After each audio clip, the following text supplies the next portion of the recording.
සිංහල බෞද්ධයා කියලා ගත්තොත් වෙනස් වෙනවා. වෙනස් වෙන්නේ බෞද්ධ ශිෂ්ටාචාරයෙන් බෞද්ධ සංස්කෘතියෙන් අවුරුදු 2000 ගණනක් තිස්සේ පෝෂණය වෙලා ආපු ජාතියක උදාරත්වයක් තියෙනවා. ඒ නිසායි සිංහලයා ශ්‍රේෂ්ඨ ජාතියක් වන්නේ. මින් ඉදිරියට සිංහලයෝ එහෙම ජාතියක් නෙමෙයි. ඒ උදාරත්වය ඇති කරන්නටයි අපි මේ උත්සාහ ගන්නෙ. එදා තීච්චේ. නැත්තම් සිංහල ජාතිය අර කිව්වා වගේ තව අවුරුදු 50ක් යනකොට මේ රටෙන් තුරන් වෙලා යනවා. අලුදූලි ගසලා ආවේ නැත්තම් තව අවුරුදු 50යි ඕගොල්ලන්ගේ විතරක් නෙමෙයි මුළු සිංහල ජාතියේම ආයුෂ. ඒක දැනගන්න. මෙතෙක් හිමින් විනාශ වුණාට මෙතනින් පස්සේ හිමින් විනාශ වෙන්නේ නැහැ. මෙතනින් පස්සේ කීප ගුණයක වේගයෙන් විනාශය අපිට එන්නේ. ඒක දැනගන්නට. ඔයගොල්ලන්ගේ නායකයෝ හිතන්නෙත් නෑ ඔයගොල්ලෝ ගැන. ওই පස්සෙන් යන දේශපාලනඥයෝ හිතන්නෙත් නෑ ඔයගොල්ලෝ ගැන. ඔයගොල්ලෝ ගැන හිතන්න මේ රටේ කවුරුවක්වත් නෑ.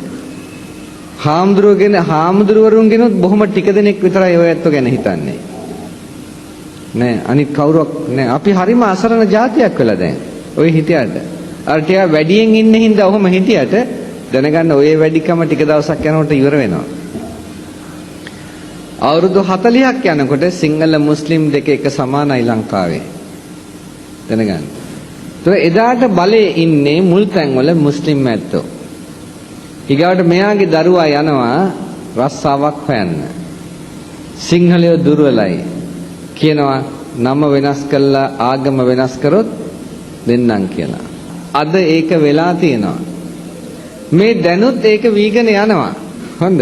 දැන් අද තියෙනවා යන්න ගම්පල පැත්තේම රත්නායක මුදියන්සේලාගේ මොහමඩ් ලෙබ්බේ ඔන්න නම් හෙට්ටි ආරච්චිලාගේ ෆරීනා ඔන්න මොකක්ද කියලා නම් වගේක් තියෙනවා මට හම්බුණා ලිස්ට් එක අනේ පින්නත් බලන්න මේ මොන හෙනයක්ද වෙන්නේ කියලා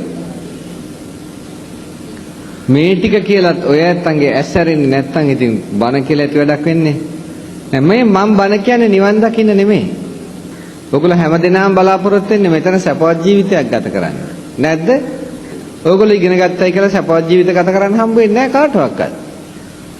රටක්, දයක්, සමයක් ආරක්ෂා නොවි කාටවත් සපවත් ජීවිත ගත කරන්න හම්බ වෙන්නේ නැහැ කියලා දැනගන්න. මේ ඔයගොල්ලන්ට බයිනව නෙමෙයි ඔයගොල්ලන්ට ටිකක් හිතන්න කියනවා මේ පොඩ්ඩක්. පින්නත් මම මේ කරන්නේ ඔය අත්තංග පොඩ්ඩක් කොනිටන එක. මොකද මහා කුම්භකර්ණ නින්දකට වැටිලා ඉන්නේ මේ ජාතිය. දරුණු කුම්භකර්ණ නින්දක ඉන්නේ. කොනිටුවවත් මං හිතන්නේ අවදි වෙයි කියලා. දැනගන්නට. මං හදන්නේ මේ පොඩ්ඩක් රිද්දලා හරි ඔයගලන්ට පෙන්වන්න මොකද්ද මේ වෙන්නේ කියලා.